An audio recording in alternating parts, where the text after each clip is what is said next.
Oh yeah, it's double organic. Hey there, thanks for tuning in for another dose of vitamin D with me, Double Organic. Exercise belts. They were all the rage in the 90s. I remember one time my sister, she bought this ab belt, right? Just wear it, it's gonna contract your abs for you. While you sit down and watch TV, give you a six-pack and help you lose weight. Sign me up, I'll take two. And how did that work out for you, sis? Huh? Years later, they were still a fad, my mom bought one too.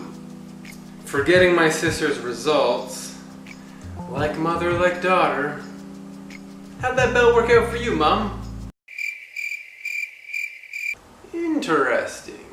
Do these ab belts work? No, it's bullshit. It's not going to make the muscle stronger, it just contracts it. There's no resistance. Be like me contracting my bicep like this. Boom, boom, boom, boom, boom. It's not going to do anything. And what about weight loss? No, it just exercises the superficial fibers. So if my entire arm was a muscle, just the little superficial surface would be contracting, not the entire muscle. So this muscle stimulation, right, on the belt and whatnot, it's useless, right? No, it actually does have some use. The belt is like a gimmicky thing, whereas there are real e-stim or electrical stimulation devices that are used not in some weight loss goofy product, but rather in muscle rehab and things like that, physiotherapy. When zapped with electricity, muscles contract. The electricity essentially mimics the nerve impulse that would normally innervate the muscle to contract.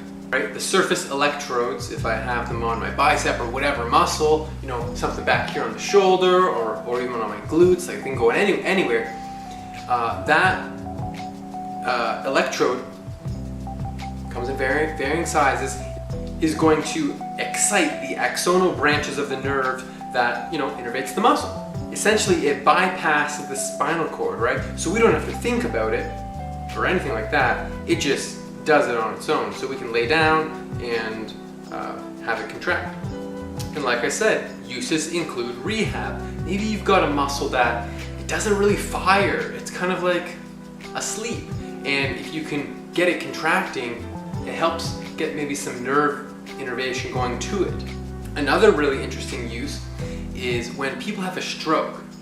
Sometimes they get foot drop.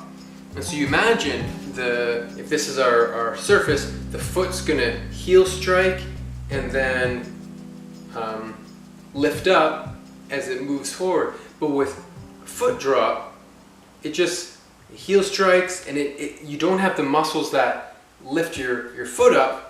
And so when they walk forward, their foot kind of drags, Here is the same patient with drop foot deformity, walking with and without. But anyway, you can have a battery pack that coordinates with your cadence, and every time you lift your foot off the ground, instead of it coming up like this, it comes up like that because you have something contracting that. Very important quality of life, to be able to walk and not trip over your own feet. So e-stim, muscle stimulation, does have various uses. You can basically take a compromised system and get it back to normal, right? If for whatever reason someone's nerves aren't firing very well, you can help get back to normal. But you can't go from normal to rip six-pack. No. Now there are some limitations to electrical stimulation. I kind of touched on a couple of them. As a point of interest or side topic, I talked extensively in another video about all the different types of muscle fibers, and I was discussing whether you can change the muscle fiber type. There's slow twitch and fast twitch. The location of the fast twitch are in the periphery, and the slow twitch are deeper in the muscle where there's more blood supply. slow twitch use oxygen, and they need oxygen in the blood supply. And basically, only the outer muscles outer muscle fibers get stimulated, the fast twitch. And basically, it violates the normal muscle fiber recruitment order. Normally it goes slow twitch first. Like when I contract my bicep, slow twitch fibers go first. And if I'm lifting something that's really heavy, the slow twitch and then the fast twitch are gonna activate. But with the E-stim, fast twitch, only fast twitch are being activated.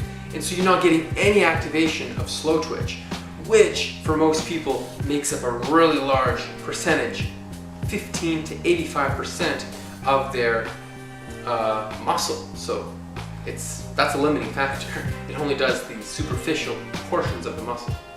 Another cool use is with bedridden or paralyzed individuals. They can't move their muscles if you're in bed, but you can put the E-stim on. It's going to get muscle contraction, some blood flow going. It can promote healing. So there are good uses to this, but those gimmicky ab belts. Anyways, hope you liked the video. Hope you learned something. Hope you aren't using an ab belt. I think they've kind of died out, but I figured, hey, let's bust that myth. Alright, thanks so much for watching. Remember, get the 6 aspects of health every single day. Earth, air, fire, water, work, real work, not some ab belt, and rest. Subscribe, let's walk the path of health together. Whoa, look at all those recipes. Those look tasty. Give me some of that.